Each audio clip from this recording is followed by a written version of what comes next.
Queridos e amados irmãos, que a graça e a paz de nosso Senhor Jesus Cristo seja com a sua vida, seja com a sua família, seja com a sua casa, seja com todos. E que esse domingo, esse momento precioso, nós já tivemos pela manhã uma abençoada mensagem, agora mais uma vez, nesse nosso tradicional culto de domingo à noite, né? Culto, celebração, quando estávamos podendo, né, celebrar na casa de Deus. Hoje certamente estaríamos mais uma vez celebrando a Santa Ceia do Senhor. Nosso culto começa sempre às 18 horas, né?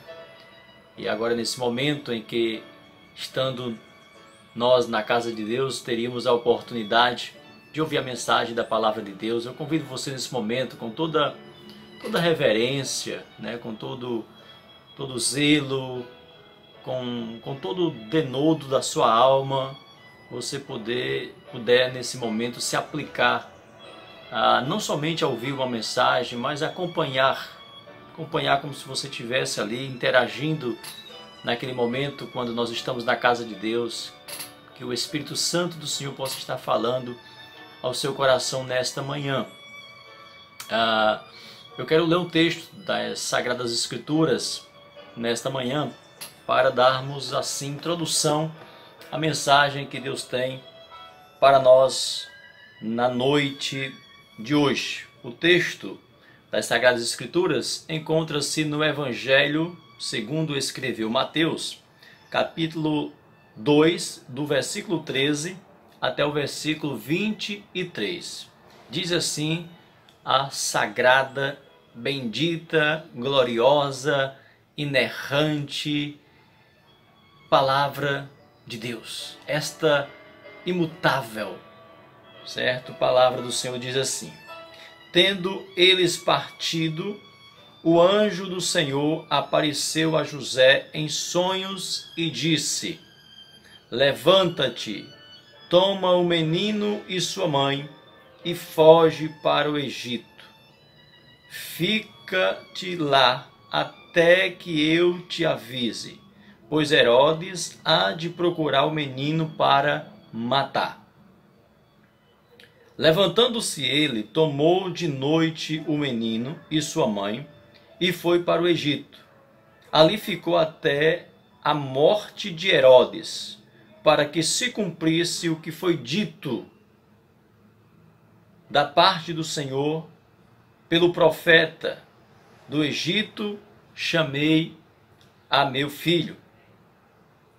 Então Herodes, vendo-o iludido pelos magos, irritou-se muito, e mandou matar a todos os meninos de Belém e de todos os seus arredores, de 2 anos para baixo, segundo o tempo que diligentemente inquirira dos magos. Então se cumpriu o que foi dito pelo profeta Jeremias. Ouviu-se uma voz em Ramá, choro e grande lamentação. Raquel chorando por seus filhos e recusando ser consolada, porque já não existem. Morto, porém, Herodes, o anjo do Senhor apareceu em sonhos a José no Egito e disse-lhe: levanta-te, toma o menino e sua mãe e vai para a terra de Israel, pois já morreram os que procuram tirar a vida. Então ele se levantou, tomou o menino e sua mãe e foi para a terra de Israel. Mas quando ouviu que Arquelau reinava na Judéia, em lugar de seu pai Herodes, teve medo de ir para lá. Tendo sido avisado em sonhos, retirou-se para as regiões da Galileia. Foi e habitou numa cidade chamada Nazaré, para que se cumprisse o que fora dito pelos profetas: ele será chamado Nazareno. Queridos irmãos e amada família cristã, família de Montese, Mês de maio para nós é o tradicional mês da família. Próximo domingo será o Dia das Mães e já aproveito aqui para parabenizar, antecipando-nos, pois sabemos que o tradicional, que creio que na história de Montese nunca deixou de existir, aquele delicioso café da manhã em alusão ao Dia das Mães, provavelmente este ano nós não teremos na casa de Deus. E eu parabenizo a você, mamãe, que Deus abençoe sua vida, que o Espírito Santo de Deus possa estar lhe dirigindo, lhe iluminando, lhe dando lenitude, lhe dando bálsamo, estendendo as suas mãos sobre você nesses dias sobre modo difícil. Quero dizer para os amados irmãos que eu vos louvo, eu louvo ao Senhor, eu louvo a Deus pela vida de cada um de vocês. Vocês têm sido verdadeiramente uma família presente, mesmo estando ausente das reuniões no templo. Vocês são um presente de Deus para a minha vida e família. Pastores, pastor Chagas, pastor Furtado, diáconos e diaconisas, líderes comprometidos são vocês com a obra de Deus. Sou muito grato pela nossa MCM, pela nossa Uniban, pela nossa Juban, Adban, Ministério Infantil, que tem feito um trabalho extraordinário nesses dias, não é? Ministério de Discipulado e Evangelismo, MIB, Ministério de Intercessão da nossa igreja. Deus abençoe cada intercessor desta família. Ministério de Mídia, como vocês têm sido bênção, né? Como vocês têm sido importantes nesses dias de distanciamento, de isolamento. São instrumento.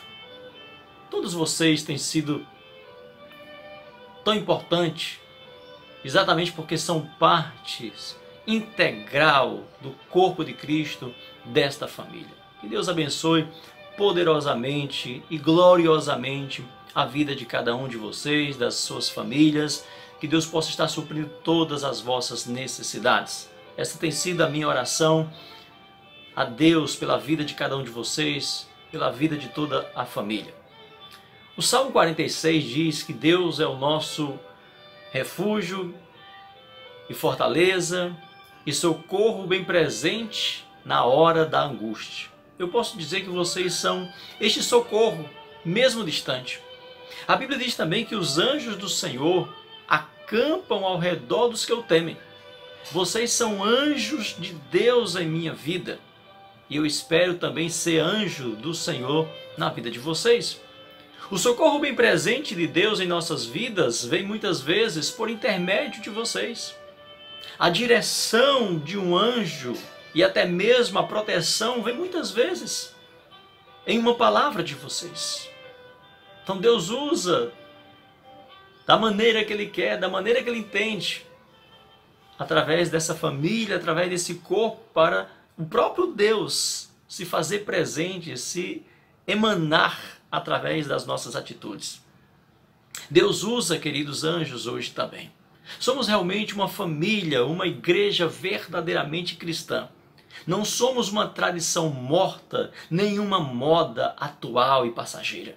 Somos a relevante igreja do Senhor Jesus, quer estejamos no seu santo templo, quer estejamos ausente deles por alguma necessidade, por alguma razão, como a que estamos vivendo agora.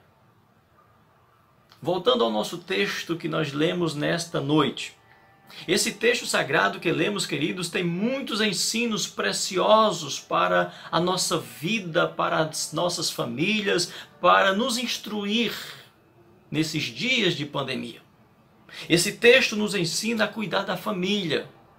Esse texto nos ensina a olhar para Deus e ouvir a sua voz falando ao nosso coração, a sua voz nos guiando e nos orientando. Este texto nos ensina a viver a nossa humanidade e ao mesmo tempo ser guiado pela divindade presente de Deus Pai, Deus Filho e Deus Espírito Santo. Esse texto, ao mesmo tempo, expõe para nós a imagem de um Deus transcendente e também imanente.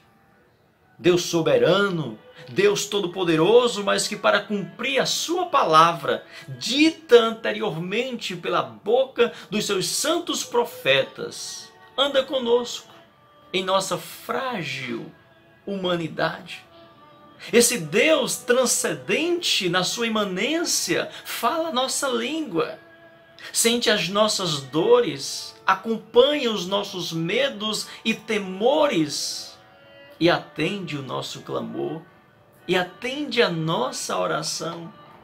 Apesar de toda a sua grandeza e majestade, ele se faz pequeno ao descer até cada um de nós para sentir as nossas necessidades. E é exatamente isso que Deus faz nesses dias. Ele desce até nós através de pequenos gestos, através de compreensão, através do entendimento que temos uns com os outros, como família cristã, como família reunida nos limites do nosso lar, da nossa casa. O Deus, queridos, que milagrosamente gerou seu Filho no ventre de Maria, conforme os versículos, o texto anterior a este que nós lemos, aquela serva fiel que concebeu, que conduziu aquele ente santo, glorioso no seu ventre por 9 meses. Este Deus que agora não usa do seu poder para defender o seu filho de colo, mas usa ali a relação, usa ali o relacionamento que ele agora tem com José e com Maria, com aquela família. Deus se relaciona com família, Deus se relaciona com aquilo que ele estabeleceu. A família é um elo de ligação entre nós e Deus. A igreja é o elo de ligação, é o religar de Deus, tanto a Ele no sentido vertical como horizontal entre nós irmãos, servos do mesmo Deus. Deus fala, queridos, em sonho a José durante a noite e diz: levanta-te, toma o menino e sua mãe e foge para o Egito. Coisa extraordinária. Que coisa mais divina e mais humana ao mesmo tempo. Esse é o Deus que se manifestou. Este é o Deus que se fez homem. O se fazer homem não é simplesmente uma transformação, mas é ao ocupar, é sentir as mesmas dores, necessidades e medo da humanidade. Se fazer homem, o Deus que se fez homem, é o Deus que nega a si mesmo. É o Deus que renuncia a sua majestade, o seu poder, para se parecer até mesmo nas fraquezas com os homens.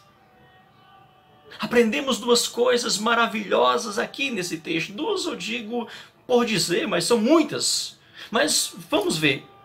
Primeira coisa importante que aprendemos aqui, queridos, é a responsabilidade que Deus dá para José, como a cabeça, como cabeça do lar, mostrando o que ele deve fazer para proteger a sua família da fúria de Herodes. A segunda é que Deus usa meios humanos, terrenos, para proteger a família, para proteger o seu próprio filho, para proteger a sua própria divindade presente ali nas frágeis mãos de José e Maria. O meio aqui usado foi foge. Jesus é gerado milagrosamente no ventre de Maria. O nascimento de Jesus é um milagre inaceitável pela própria ciência. Mas nesse momento, Deus Todo-Poderoso, dos céus, aparece em sonho a José e diz: foge para proteger o meu filho, foge, desce para o Egito, vai para o isolamento, se esconde de Herodes, ele quer matar a criança. Que coisa! A essa altura você já deve estar entendendo. Puxa, por que Deus não fez um milagre? Por que Deus não eliminou de uma vez este cruel Herodes e deu logo ali um basta, um ponto final naquela situação? Afinal, Ele é Deus. Ele pode tudo. Ele é o Senhor do universo. É nesse ponto, queridos, que entra a nossa prudência, a nossa sensatez, mas não somente isto, entra de fato o nosso conhecimento de Deus, das Escrituras, dos propósitos e atos proféticos de Deus, que tem que se cumprir, e se cumprir sobre vidas. Deus é ordeiro. Deus estabelece leis físicas e leis espirituais, estatutos e decretos, tempos e épocas, juízos, e não há nada que o impeça de cumprir. E Ele quer cumprir todos os seus planos em você. Você, amada família, Deus, Ele se encarnou, Ele veio até nós, Ele veio ser um conosco, Ele veio fazer uma família real, presente, física, visível, através das nossas vidas. Deus ama as famílias, Deus cuida das famílias, Deus ama cidades, aglomerações, ajuntamento de pessoas. Deus ama povos, tribos, nações. É tão belo quando você lê na Bíblia a maneira como Deus tratou Jerusalém, como Deus fundou Jerusalém, como Deus organizou a nação de Israel. Deus ama este ajuntamento. Deus ama as cidades. Deus que organizou, Deus que fez assim. Deus lida com lideranças, com autoridades constituídas por Ele. Por isso, o nosso entendimento de dar o devido respeito, o devido valor e a obediência dentro daquilo estabelecido por Deus. Deus, queridos, os usa para cumprir os seus propósitos, leis, juízos e decretos. Ele usa as autoridades, as lideranças que Ele estabeleceu. O olhar de Deus está sobre toda a terra. Mas Deus, é claro, não é um Deus fraco. Ele é paciente, até mesmo com os perversos. E até usa uns para cumprir os seus propósitos. Ele usa e ponto final. O Senhor fez todas as coisas para os seus próprios fins e até o ímpio para o dia do mal, diz a palavra de Deus em Provérbios 16:4. Porque estou adiantando isto, porque vamos ver um pouquinho à frente o resultado da fúria de Herodes. Deus usou José para proteger o seu próprio filho, Jesus Cristo. Então Deus usa quem Ele quer, da maneira que Ele quer. Queridos, versículo 13 do capítulo 2. Fica-te lá, até que eu te avise, pois Herodes há de procurar o menino para matar. Vá para lá e não saia de lá, até que eu te avise. Que coisa! Ora, se Deus fez assim com Jesus enquanto criança, e quantas vezes Deus não o protegeu já na idade, na fase adulta, dos ataques de Satanás, dos ataques dos inimigos, dos fariseus, dos doutores da lei que queriam ali apedrejá-lo, matar Jesus de qualquer forma. E Ele protege agora, dando esta ordem a José e a Maria. É natural que interpretemos Deus falando conosco também hoje. Em meio a qualquer perigo que eu possa estar me expondo desnecessariamente, Deus quer que eu proteja a minha família. É claro, queridos, que eu não preciso ou que eu não devo estar esperando uma voz audível vinda do céu, ou me alimentando das fantasias como alguns se alimentam, que vão dormir pedindo a Deus sonhos, revelações, quando Deus nos revela tão claramente os seus propósitos, os seus desígnios, a maneira como Ele quer nos guiar como família, como igreja do Senhor aqui na terra. Agora, não sejamos jamais covardes e nos escondamos diante dos efeitos do perigos para com isso não cumprirmos a ordem de Deus, de sair na hora que tivermos que sair. Então há momento de se isolar, há momento de recuar, mas há momentos também de avançar, há momentos de entrar na caverna, mas também há momentos de sair da caverna. E nós precisamos entender esse tempo, nós precisamos fazer a leitura correta das Escrituras. Por isso a minha preocupação, queridos, de que nesses dias nós leiamos a Bíblia olhando para os sinais que estão acontecendo, fazendo a leitura certa. Então leiamos a Bíblia como um todo e não somente em parte. Se Deus mandou José levar o bebê Jesus para o Egito, para lá ficar protegido da fúria de Herodes, pois ele queria matá-lo. De qualquer jeito, de qualquer modo, Herodes queria eliminar Jesus. Pensa comigo. O que Deus pensa a respeito de nossas atitudes, de nossa maneira, muitas vezes ignorante, de subestimar o mal, o inimigo, subestimar as doenças, os vírus, a violência, a fúria do homem sanguinário? Eu não vou proteger a minha casa. Eu não vou botar esta grade. Eu não vou tomar esse cuidado, porque Deus está comigo. O anjo do Senhor acampa ao redor dos que eu temo e o guarda. Queridos, nós temos que ler a Bíblia e entender ela como um todo. Jesus foi tentado pelo diabo a agir dessa maneira, a transformar pedras em pães, a pular do pináculo do templo. Então são tentações, nós temos que fazer a leitura correta da Bíblia. Agora, nunca podemos jamais sermos covardes, medrosos. Devemos estar realmente sendo conduzidos pelo amor corajoso e altruísta de Deus. Então, será que a nossa atitude é simplesmente repreender o mal ou qualquer coisa em nome de Jesus? Está amarrado, está queimado? Primeira coisa, lembre-se disso. Esta é uma frase de efeito neopentecostal. Ela não tem sustentação bíblica. Seja prudente, seja coerente, seja bíblico. Seja bíblico. E ser bíblico é ter esta compreensão humana. É ter esta compreensão das ações de Deus, tanto de maneira transcendente quanto imanente. Deus usa o milagre inexplicável, por isso que é milagre, e também Deus usa as mãos humanas, a ciência, a medicina.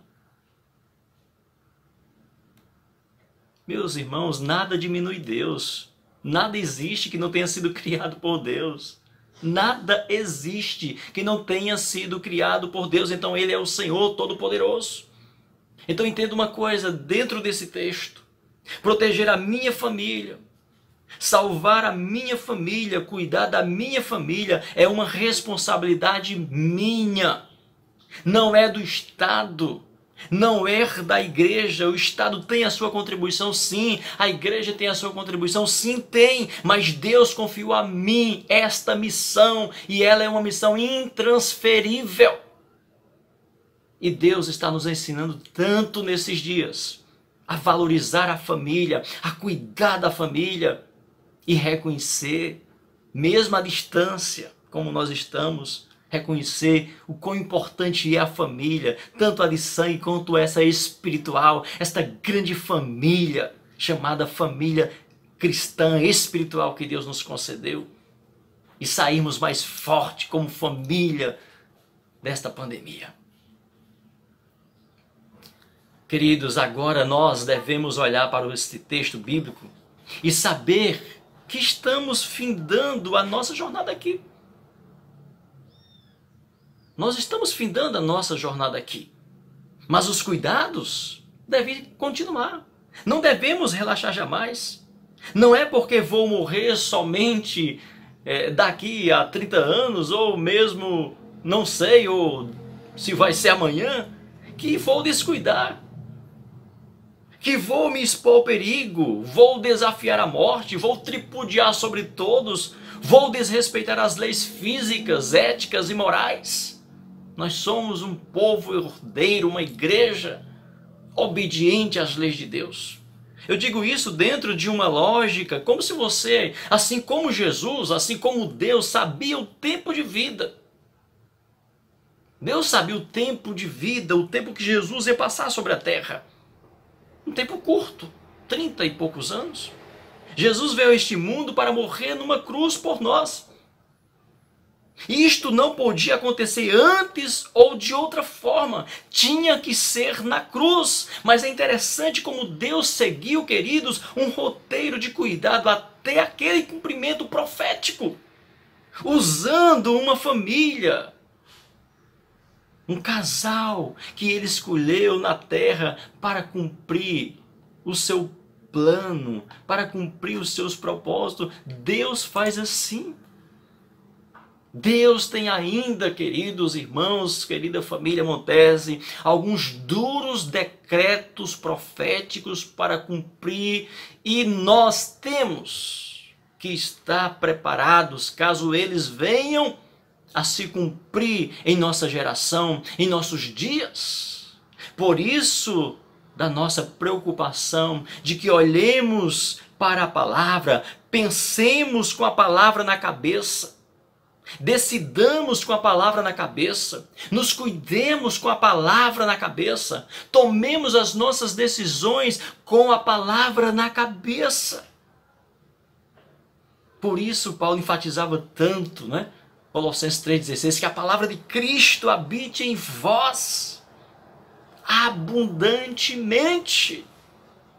Estejam abundantes, estejam transbordantes da palavra. Pense biblicamente e haja biblicamente. E pensar biblicamente e agir biblicamente não é só pensar, não é só agir pelo sobrenatural, mas também pela prudência, pela sensatez, pelos cuidados. É contemplar essa transcendência de Deus e também a sua imanência. Nosso tempo de cidadania aqui é curto e não podemos nos contaminar com este mundo, é claro. Podemos até sermos contaminados por este vírus que está aí. Mas jamais devemos, queridos, sermos contaminados pelo sistema que querem lucrar com este vírus.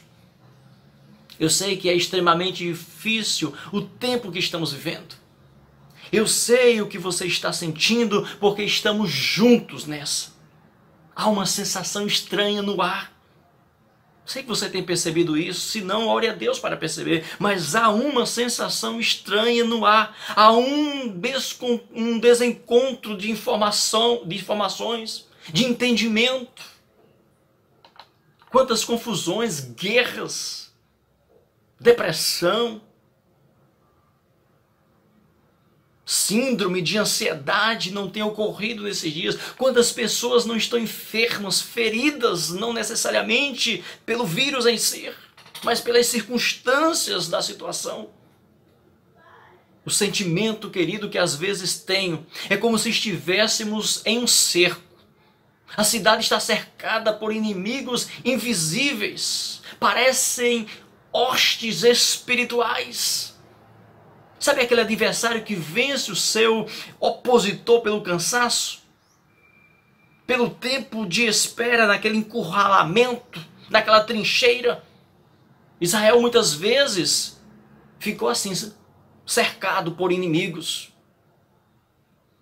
Mas forte em termos de números e tudo, como foi o caso da Babilônia, quando cercou Judá, passou dias lá, massacrando o povo dentro da cidade, naquele cerco, eles com fome, eles com necessidades, eles enfraquecidos, e quando a Babilônia, Nabucodonosor, atacou Judá, eles não tiveram resistência, foram todos levados para o cativeiro.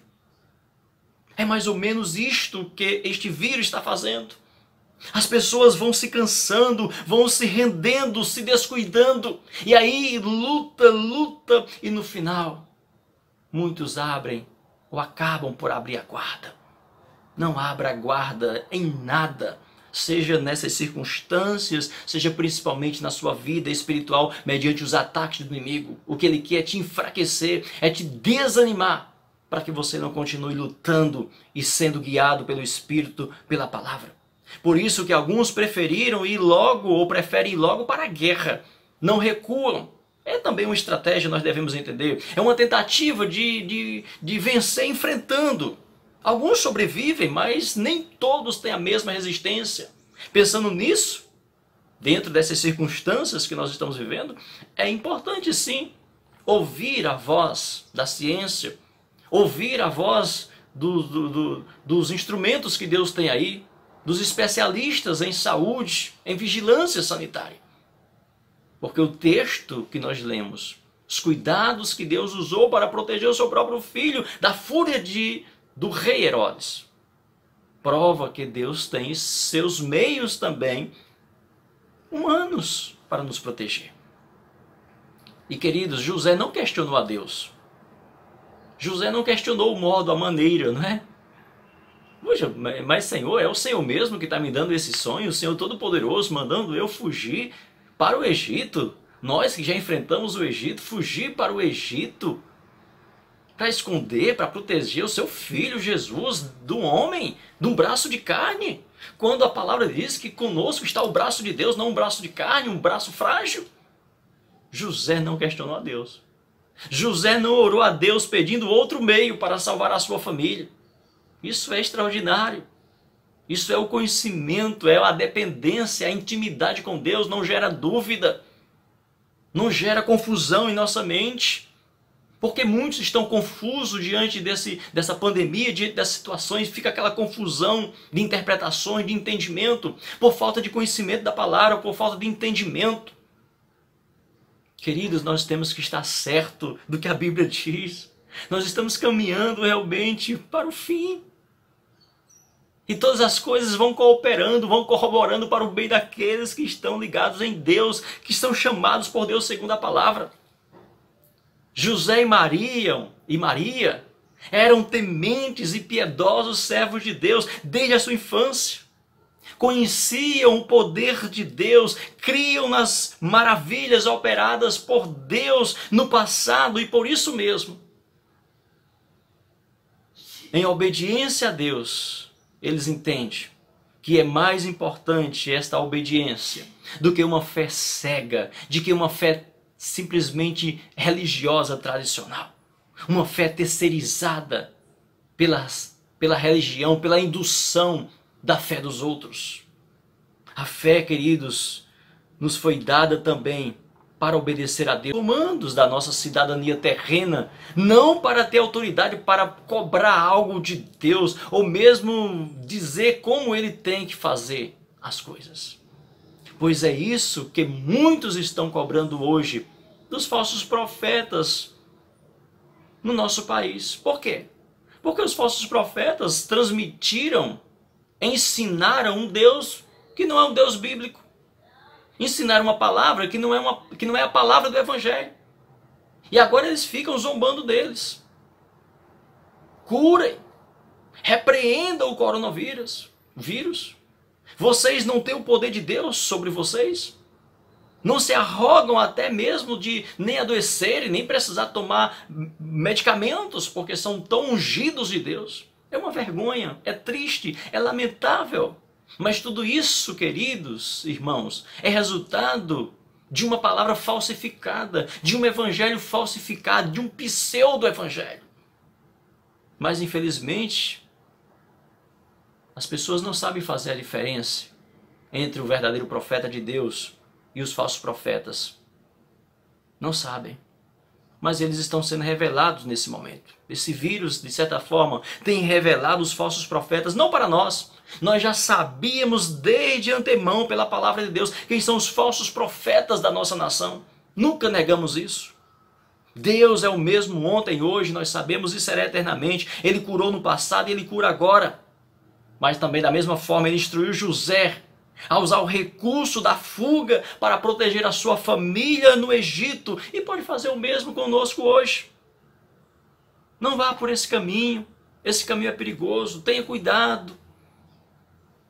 Higiene as mãos, ou seja, se proteja. O que precisamos, queridos, é saber ouvir a voz de Deus. Para isto é só se relacionar fielmente com Ele. Vida e doutrina. Doutrina e vida. Essas multidões religiosas não têm nenhuma coisa nem outra. Nem doutrina, nem vida, nem doutrina. Sabe quando José atendeu a voz de Deus? Na mesma hora. Diz aí o texto que de noite mesmo, logo ao despertar do sonho em que o Senhor falou com ele, ele toma sua mulher e o seu filho Jesus e vai para o Egito. Versículo 14 do capítulo 2. Não sabemos ao certo tempo que aquela família, aquela linda família, permaneceram ali no Egito. O fato é que eles ali ficaram até o cumprimento da profecia. Profecia de Oséias, né? Capítulo 11, versículo 1. Do Egito chamei o meu filho. Chegou o tempo que Deus chama de volta. Deus segue a sua palavra, queridos. Jeremias capítulo 1, versículo 12. Pois eu velo pela minha palavra para cumprir. Deus não volta atrás de nenhuma de suas profecias dadas aos seus santos profetas, ao seu filho Jesus e aos seus apóstolos. Por mais dura que ela seja, por mais incompreendida que seja pelos homens que não têm um sinal de Deus, ela há de se cumprir. E muitas vezes o cumprimento de determinadas profecias são bem dolorosas, são bem compreendidas, porque há derramamento de sangue, há mortes, há guerra, há fome, há pestes.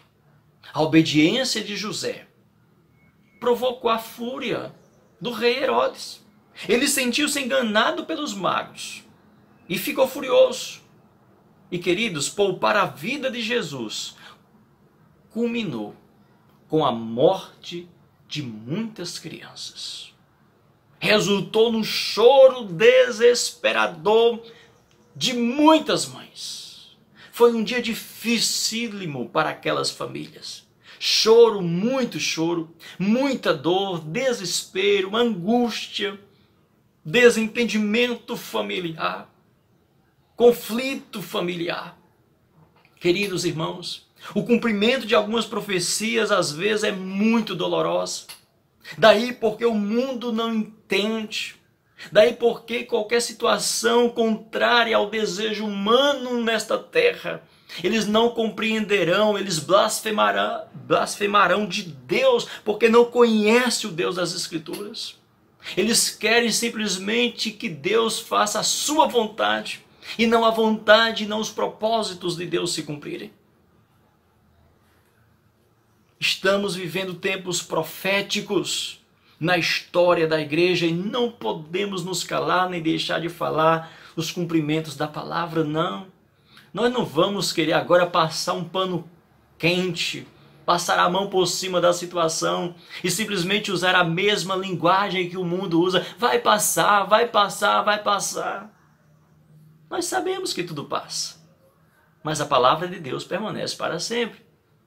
E se nós não quisermos passar juntos, nós temos que estar na palavra, porque só a palavra permanece para sempre. Então nós estamos vivendo esse tempo profético, se cumprindo na vida, na história da igreja. Porque o mundo não percebe, o mundo não interpreta, o mundo não entende as escrituras sagradas. Eis os sinais, queridos, que nós estamos contemplando. Ciência, profetizada por Daniel, se multiplicaria, né? Tecnologia de ponta, mas tudo impotente. Há um consolo sem se deixar consolar. Ou seja, há um consolo no sentido, nós temos a ciência a nosso favor, nós temos a medicina, nós temos riqueza, nós temos poder. Mas com tudo que tem, há um choro sem consolo, um choro sem direito de chorar. Nada segura as profecias, nada impede os cumprimentos proféticos. Nós estamos vivendo dias terríveis, talvez não tanto para você, talvez nem tanto para mim, Mas nós sabemos que há mães em toda parte chorando. Mas nós sabemos, queridos, que esse choro e essas lágrimas não são resultado tão somente dessa pandemia. As cidades no nosso país, que eu não vou estar citando, já morriam diariamente 200 pessoas. Mas ninguém chorava com elas. Ninguém noticiava a dor e o sofrimento dessas mães. Porque era um plano natural. Era uma situação natural. A morte é uma situação natural do ser humano.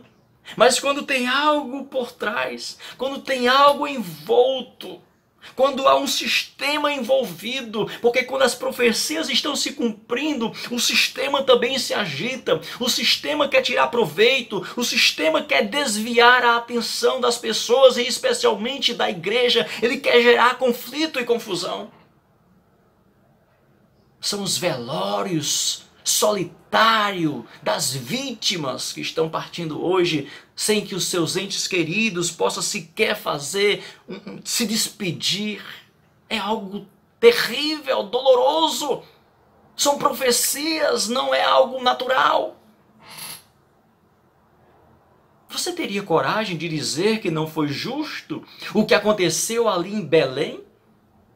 Que uma criança não deveria ser poupada quando tantas outras iriam morrer de forma tão brutal pelos soldados de Herodes que a apunhalava, que a parava na ponta da espada? Que coisa terrível!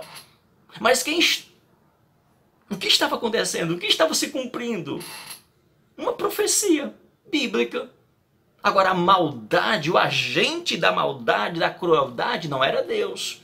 Era Herodes, aquela personificação satânica. Por isso que nós devemos observar os sinais bíblicos, os acontecimentos terríveis que já aconteceram, que está acontecendo, que vai acontecer, e glorificar a Deus e saber que são os agentes das trevas, por conta do pecado e da desobediência humana.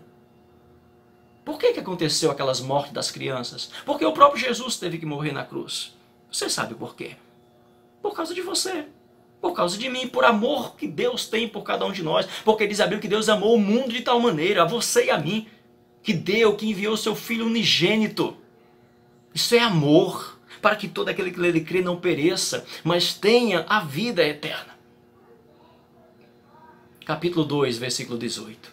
Ouviu-se uma voz em Ramá, choro e grande lamentação, Raquel chorando por seus filhos e recusando ser consolada, porque já não existia. Recusando ser consolada, porque já não existe. Ou seja, eu tenho que chorar, eu tenho que lamentar, não tem mais como trazer meu filho de volta. Esta profecia, queridos, está em Jeremias 31, versículo 15. Os dois filhos de Raquel representando choro e restauração. E é justamente o que a passagem sobre o choro das mães em Ramá pretende nos transmitir. Enquanto Herodes mata as crianças, uma obra de esperança, a maior de todas, acontece nas redondezas. Jesus é dado como salvação para os povos, consolação de toda a alma chorosa e amargurada. No livro do profeta Jeremias, a profecia relacionada a Raquel era uma parábola ao cativeiro babilônico. Quando Ramá havia se transformado em campo de prisioneiros. O território era a herança dos filhos de Benjamim, conforme está em Josué 18, 25. E agora abrigava as tribos do norte, chorosas e temerosas pelo destino de cada um. O ano 722 a.C. Faz um tempinho, não é mesmo? Ela se cumpriu no ano 2 da nossa era, ou seja, 720 anos depois, e agora estamos a mais de 2000 anos do seu cumprimento. E estamos vivendo aqui, para cumprir outras profecias que provavelmente vai resultar em muita dor. E por que estamos aqui agora, queridos? Relembrando e vivendo esta verdade, falando de família, falando de cuidado e ao mesmo tempo inserindo essas profecias, porque uma coisa não se separa da outra. Nós não podemos pegar um versículo bíblico, um texto bíblico isolado e simplesmente lançar e simplesmente pregar sem considerar o entendimento pleno das Escrituras. Fazer vista grossa para o que o texto, para o que a história bíblica relata.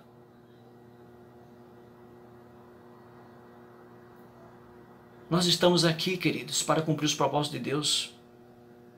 Assim diz o Senhor, conforme está em Jeremias, capítulo 31, versículo 16 e 17, o contexto dessa profecia cumprida lá em Mateus 2. Assim diz o Senhor, reprime a voz de choro e as lágrimas de teus olhos. Reprime a voz de choro e as lágrimas de teus olhos, porque há galardão para o teu trabalho, para o teu sofrimento, para a tua dor, diz o Senhor. Pois eles voltarão das terras do Egito e há esperança no derradeiro fim. Para os teus descendentes, diz o Senhor, porque os teus filhos voltarão para o país. Isto já se cumpriu. E estamos aqui. A figueira floresceu, a figueira conforme Jesus profetizou, lá em Lucas 21, 29 e 30. E uma nação se formou em um só dia, conforme Isaías 66, versículo 8. E literalmente ela se cumpre no ano de 1948 da nossa era. Israel é consolado depois de terríveis dores, de terríveis profecias se cumprirem sobre eles. Eles voltam consolados para a sua terra. Deus enche de esperança as mães de Ramá. E podemos dizer, queridos, que essas mães são todas aquelas que choram por filhos em cativeiro. O cativeiro da droga, o cativeiro realmente do homicídio, o cativeiro da pobreza, da miséria. É preciso, queridos, continuar trabalhando para que venha o galardão. E esse trabalho é a base de fé, é a base de fé e de oração. O nosso galardão não é necessariamente a esperança de dias melhores aqui neste vale de lágrimas. A nossa esperança e consolação, a consolação das famílias brasileiras, das mães brasileiras, deve estar nas promessas de Jesus que não falham.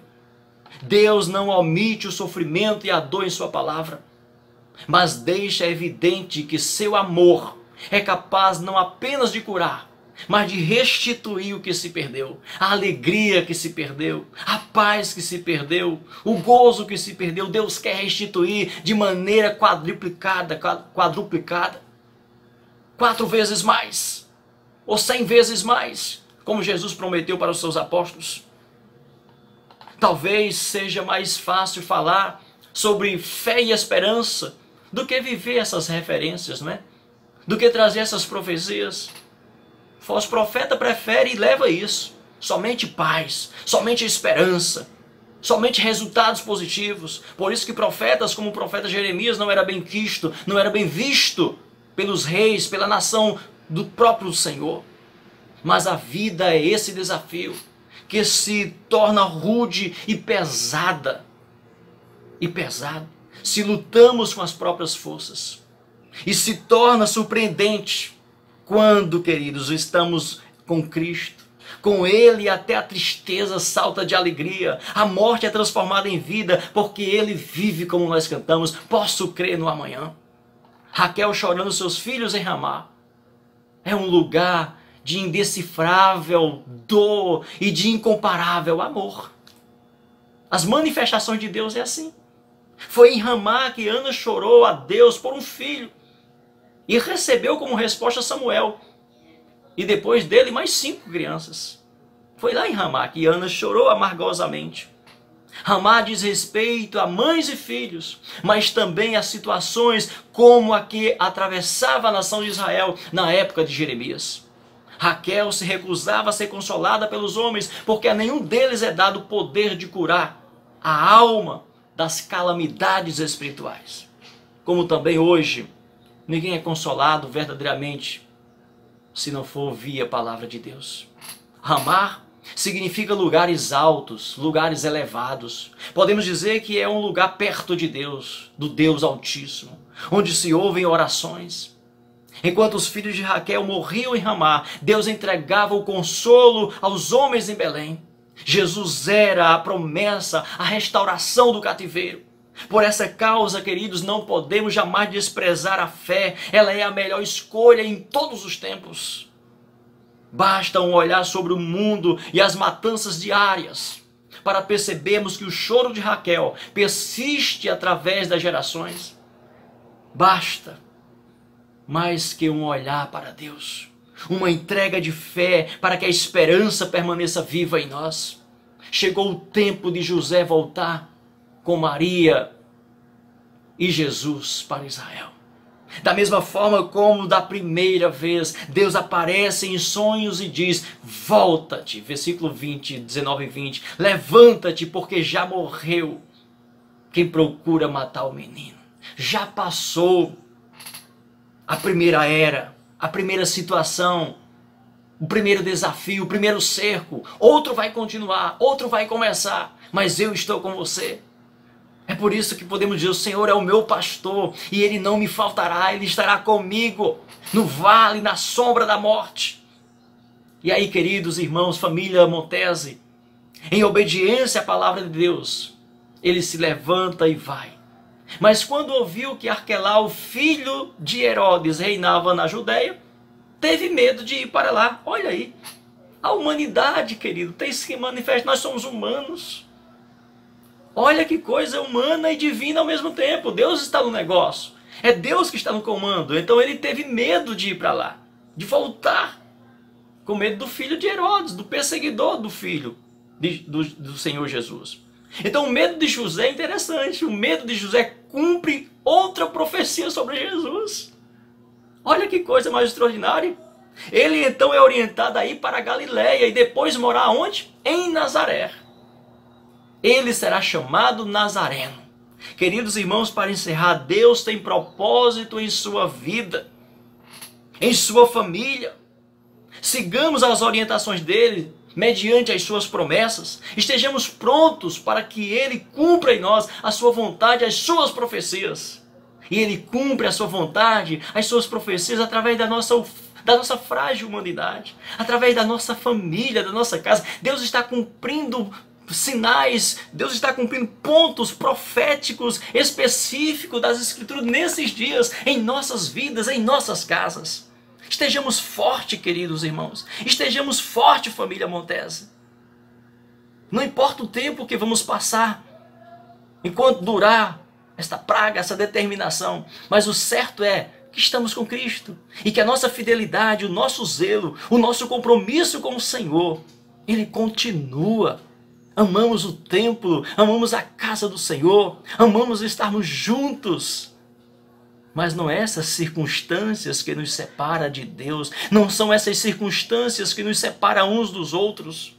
Não, o que nos une é maior, o amor de Deus, os propósitos de Deus, as alianças de Deus nos unem. Você aí, eu aqui, estamos unidos. Deus abençoe a tua vida. Deixa eu ministrar nesse momento a bênção de Deus sobre a sua casa, sobre a sua família. Deus, em nome de Jesus, abençoa a casa dos meus amados irmãos e irmãs nesse instante. Derrama, Senhor Deus, das tuas bênçãos, da tua proteção, da tua paz, da tua alegria. E que o amor de Deus Pai, Deus Todo-Poderoso, que a graça salvadora de nosso Senhor Jesus Cristo, a comunhão e as consolações do seu Santo Espírito, seja com todo o povo de Deus, com todas as famílias reunidas neste domingo, em nome do Pai, do Filho e do Espírito Santo. Amém, amém e amém. Deus te abençoe.